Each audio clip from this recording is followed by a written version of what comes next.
Students, आज हम समझेंगे कि कन्वेक्शन की एप्लीकेशंस क्या है, मतलब हम इसको किस तरह से अपनी आम लाइफ में इस्तेमाल कर सकते हैं। सबसे पहले मैं आपको बताता हूँ कि कन्वेक्शन होता क्या। मतलब देखें, जैसे इस स्नैप में भी हमें नजर आ रहा है कि इन पर्सन ने जो है वो ये लकड़ियां जिस पे आग लगी हुई है इसके बिल्कुल ऊपर अपना हाथ रखा हुआ है। ठीक है, मतलब ये देखें एयर है, यहाँ पर एयर की ये वाली लेयर जब इस फायर से गर्म होती है, ठीक है, तो हम ये बात जानते हैं कि इसकी डेंसिटी कम होगी। मतलब क्यों कम होगी? क्योंकि अब मॉलिक्यूल्स के दरमियान जो गैप है वो बढ़ जाएगा, एनर्जी आ गई है इसमें। ठीक है, और ऊपर वाली जो लेयर्स है जो कि ज़्यादा डेंसर है वो नीचे की तरफ शिफ्ट होंगी और ये वाली लेयर्स इधर से ऊपर की तरफ शिफ्ट होंगी। ठीक है, इस तरह से ये प्रोसेस चलते चलते ये लेयर लेयर लेयर ऊपर आएगी, इस हाथ से टकराएगी और ये इस हाथ को भी, इस बंदे के हाथ को भी क्या कर देगी, इसमें एनर्जी ट्रांसफर कर देगी, इसके अंदर हीट आ जाएगी, मतलब इसका टेम्परेचर बढ़ जाएगा जिससे हमें जो है वो हरारत महसूस होगी। तो ये प्रोसेस होता है कन्वेक्शन।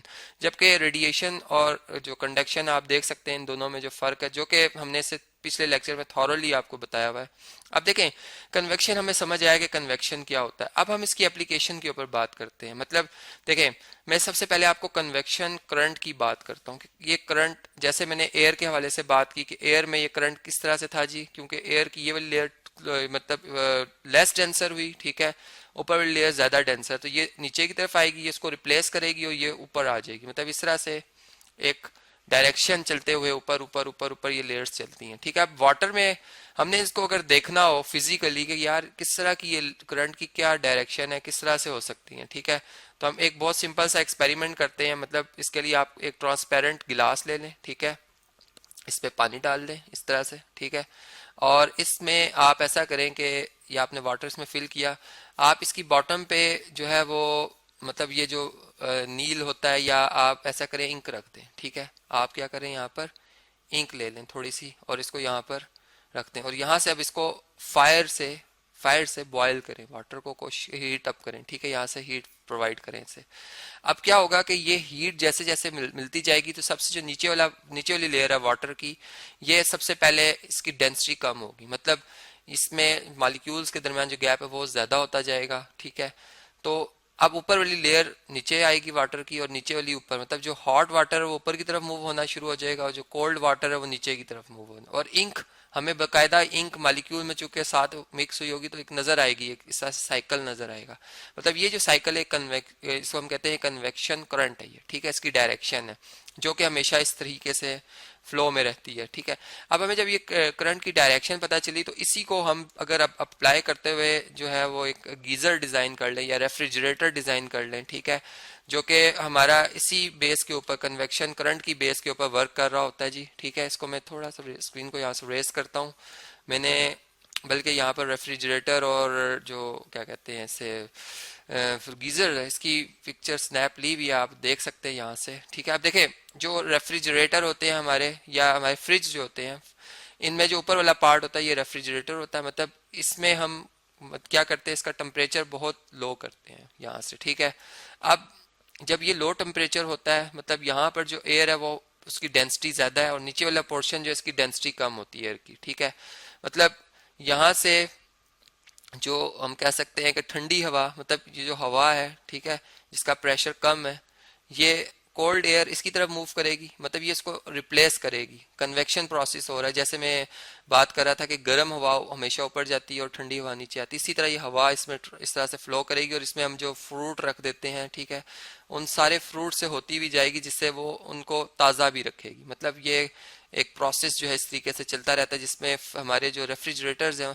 जो फ्रिज है, उसमें वो चीज़ जो है ज़्यादा देर तक फ्रेश भी रहती है। इसी तरह अगर मैं गीज़र की बात करूँ तो गीज़र में देखें ये दो उन्होंने यहाँ पर ओपनिंग्स बनाई होती है, एक से वाटर इन कर रहे होते हैं और एक से वाटर आउट कर रहे होते हैं। ठीक है, अब देखें जो इन वाटर हम कर रहे हैं इसको मैं ब्लू कलर में शो कर देता हूँ। ठीक है, अब देखें यहाँ से पानी आया, नीचे यहाँ पर एक बर्नर लगा होता है जो कि हम गैस से चला लेते हैं या इसको हम मतलब इलेक्ट्रिक गीजर्स भी होते हैं। ठीक है, अब क्या है कि यहाँ से वाटर एंटर हुआ, वाटर एंटर होगा, इसको फिल कर दिया हमने गीजर को जो भी है। ठीक है, अब ऐसा हुआ कि जब हमने फायर ऑन की तो ये बॉटम से जो पानी है वो गर्म होना शुरू हुआ, ये लेयर ऊपर आएगी, मतलब ये वाटर ऊपर मूव होना शुरू हो जाएगा इस तरह से और ऊपर वाला पानी नीचे आना शुरू हो जाएगा, एक साइकिल बनेगा इस तरह से। ठीक है, तो ये जो साइकिल बनेगा तो ऊपर वाला पानी जब जो टॉप पे होगा वाटर वो हॉट होगा और नीचे वाला कोल्ड होगा। तो ऊपर ही हमने वो ओपनिंग बनाई होती है, क्योंकि वाटर ऊपर से एक प्रेशर से आ रहा है, प्रेशर हम जानते हैं इक्वली ट्रांसमिट होता है, ठीक है। तो यहाँ से वो पानी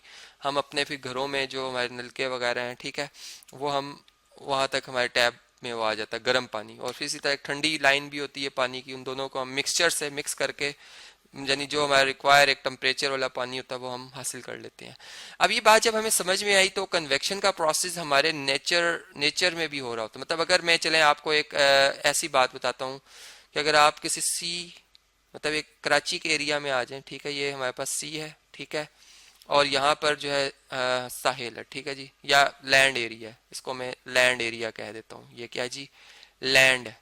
अब डे में अगर एक बच्चा पतंग उड़ाता है, ठीक है, वो पतंग उड़ा रहा है, कोई भी है, अब वो यहाँ से आप देखेंगे तो उसकी जो काइट है उसकी डायरेक्शन जो बनेगी हवा में, मतलब मैं यूं कहूंगा जो विंड चलेगी, जो एयर मूव कर रही है, उसकी डायरेक्शन इस सिमत में होगी, यानी सी से लैंड की तरफ होगी। अब ये क्यों है, मतलब देखें, अब मैं आपको इसका साइंटिफिक रीजन बताता हूँ ऐसा क्यों है। देखें, लैंड, ये हमारे पास यहाँ पर रेत है, ठीक है, या मिट्टी है, यहाँ पर हमारे पास क्या है जी, वाटर है।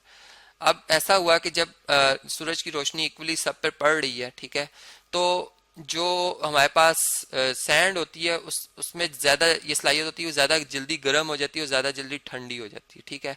तो अब इसका टेम्परेचर बहुत हाई हो जाएगा, ठीक है। यहाँ पर टेम्परेचर उतने टाइम में, जितनी देर में अभी वाटर का टेम्परेचर इतना ज्यादा हाई नहीं हुआ था, ये बहुत ज्यादा हाई हो जाएगा। मतलब यहाँ पर प्रेशर डिक्रीज कर जाएगा, क्योंकि जो एयर मालिक्यूल्स उनके दरमियान गैप जो है वो बढ़ जाएगा, तो डेंसिटी कम हो जाएगी, ठीक है, प्रेशर लो हो जाएगा, लो प्रेशर हो जाएगा, ठीक है। यहाँ पे मैंने क्या कहा जी, लो प्रेशर हो जाएगा और हाइट यहाँ पे मतलब टेम्परेचर की वजह से, ठीक है। तो अब क्या हुआ कि ये जो दूसरी तरफ अगर आप देखें तो यहाँ पर जो है अभी वाटर का इतना ज़्यादा टेम्परेचर नहीं हुआ था, ठीक है, मतलब यहाँ पे अभी डेंसिटी ज़्यादा है एटमॉस्फेयर की, एटमॉस्फेरिक प्रेशर इधर अभी ज़्यादा है। तो अब जो एटमॉस्फेरिक प्रेशर है वो हमेशा, मतलब हम यूं कहते हैं कि जो है उसका जो मोशन है, ठीक है, उसका मोशन जो है वो ज़्यादा, यानी जिस तरफ को ज्यादा प्रेशर होगा, मतलब यहाँ से हवा कम प्रेशर की तरफ मूव करेगी, ठीक है, मतलब ठंडी हवाएं चलेंगी, समंदर की ठंडी हवाएं गर्म इलाकों की तरफ चलेंगी और गर्म इलाकों की हवाएं फिर इस तरीके से आगे आगे ट्रांसफर होंगी। तो फिर इस तरह से जो बच्चा ये पतंग उड़ा था, इसकी डायरेक्शन अगर आप देखें तो ये इस सिमत में इसकी पतंग उड़ रही थी, और इसी वजह से कि हवा समंदर से लैंड की तरफ आ रही थी। इसे हम कहते हैं कि ये हमारे पास सी ब्रीज है, मतलब कि ठंडी हवाएं आ रही हैं समंदर से, ठीक है, समंदर की तरफ से। अब रात में इसका बिल्कुल उलट हो जाता है। वो क्यों होता है जी, मतलब चले मैं इधर अब नाइट लिख देता हूँ।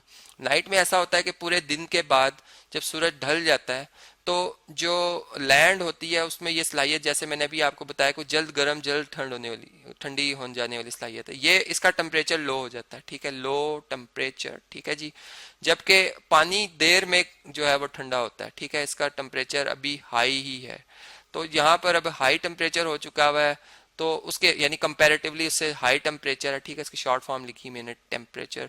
तो अब हाई टेम्परेचर का मतलब है लो प्रेशर, ठीक है, लो प्रेशर, और इधर हाई प्रेशर। तो अब क्या होगा कि रात में अगर कोई बंदा पतंग उड़ाता है, ठीक है, तो उसकी पतंग की जो डायरेक्शन होगी, मतलब हवा जो चल रही होगी, अब वो लैंड से सी की तरफ चल रही होगी। मतलब अब अगर मैं वो उसकी डायरेक्शन शो करूं तो वो काइट उसकी कुछ इधर आ जाएगी, मतलब अब हवा इस सिमत में चल रही है, इस सिमत में चल रही है, अब इस सिमत में हवा नहीं चल रही। तो इस तरह से आप देख सकते हैं कि ये लैंड ब्रीज और जो सी ब्रीज है वो क्या होती है और किस तरह से ये हैपेंड होती है। फिर इसी तरह अगर हम इसी बात को समझते जाएं कन्वेक्शन करंट को, तो ये जो ग्लाइडिंग का प्रोसेस होता है, मतलब आपने परिंदों को भी देखा होगा कि ये फिजा में जाकर, मतलब गोल घूमते घूमते विदाउट अपने जो फेदर्स हैं या अपने पर हैं उनको घुमाए फिराए, वो इस तरह से हवा में गोल घूमते घूमते ऊपर जाते। बेसिकली वो कन्वेक्शन करंट की वजह से ऐसा होता है कि वो लेयर उनको मिल जाती है, जैसे ये ग्लाइडिंग कर रहे हैं पर्सन्स। अब देखें ये बिल्कुल, अगर हमको देखें तो एरोप्लेन की तरह मूव कर रहे हैं, लेकिन अब इनके विंग्स मूव नहीं कर रहे, ना इनका कोई इंजन है। ये सिर्फ इस वजह से है कि वो जो करंट जिसको मैं कन्वेक्शन करंट कहता हूँ, ये उस लेयर की वजह से कि वो जो लेयर जो एयर, क्योंकि कंटिन्यूसली प्रोसेस है कि गर्म हवा ऊपर मूव करती है और ठंडी हवा नीचे, तो ये उस लेयर की वजह से, उस मोशन की वजह से, उस करंट की वजह से ये इस तरीके से ग्लाइडिंग कर सकते हैं और काफ़ी देर तक जो है ये हिल एरियाज में इस तरह से